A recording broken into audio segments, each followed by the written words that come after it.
Lake Turkana. It's a harsh environment for fishermen here. Temperatures can reach as high as 40 degrees, and in recent years, catches have been dwindling. Many have left, but those who stay barely make a living. Social entrepreneur Francis Nderitu, and recent winner of the Earthshot Prize for his work on sustainability, started Keep It Cool to try and stem the tide. He started with refrigeration. 40% of the fish caught here is being lost, much of it down to poor or non-existent cooling. All of the points of the distribution chain have been supplied with solar-powered freezers. The refrigeration system is a hybrid solar-powered freezer. So the freezer can work perfectly well off-grid, meaning that it uses green energy, that is solar power. You only need solar, a controller, and battery. Then the freezer runs perfectly well. We have a good number of people who are off-grid, but they have access to green energy. So now this technology has been incorporated to help such a kind of people to access cooling as a service. Lake Turkana is 600 to 700 kilometers from the capital, so I'm keen to see what condition the fish is in when it finally arrives.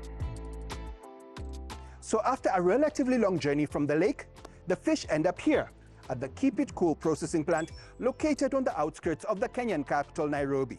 So for health and safety purposes, I'm going to go and kit up, and then I'm going to go in and have a look. It's in this plant that another key plank of Keep It Cool's strategy is implemented. They clean up the fish to make sure they get the best possible price at market.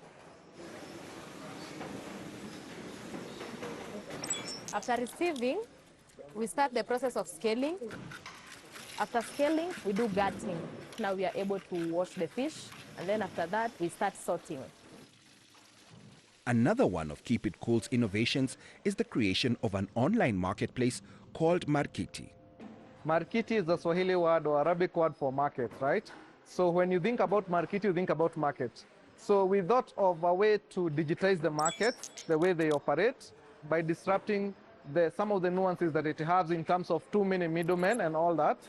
Our intention is to streamline the value chain using this platform.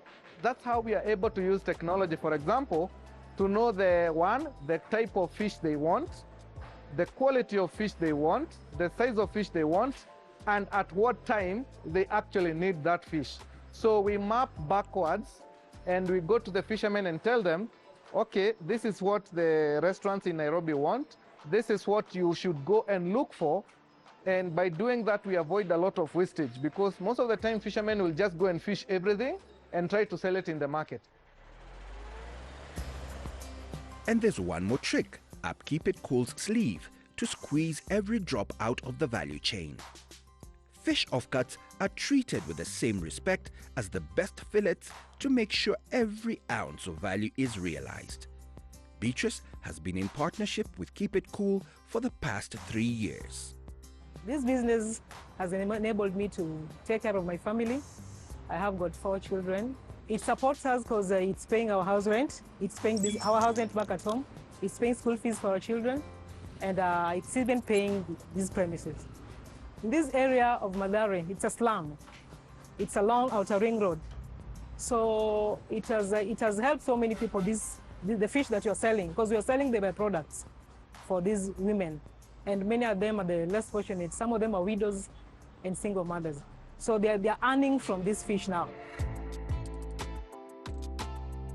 So by streamlining the supply chain, using technology to help keep the fish fresh, and making sure the fishermen only catch what there's a market for, Keep It Cool claims fish distribution is now 98% efficient, thereby making a better future for these rural communities.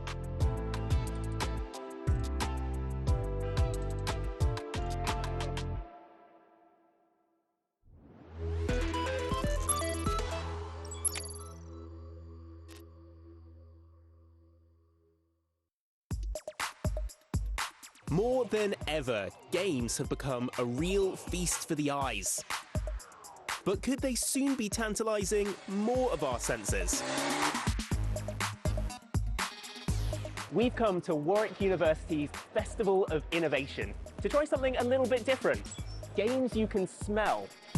Yeah, you heard that right. We're giving gaming the sniff test.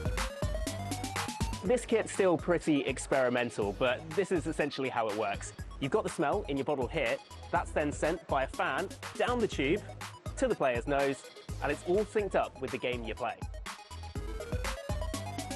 So in a racing game like this, you're getting whiffs of burning rubber, motor oil, and maybe just a hint of... Oh, it's kind of like, it's like new car smell. Yes. You need to get to the checkpoint in 10 seconds.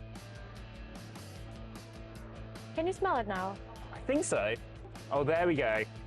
Oh, yeah. I can smell it from here, to be honest. Yeah, okay. These won't be going on sale like this anytime soon, but some big game makers are taking smells more seriously. Yeah, I'm really getting that smell.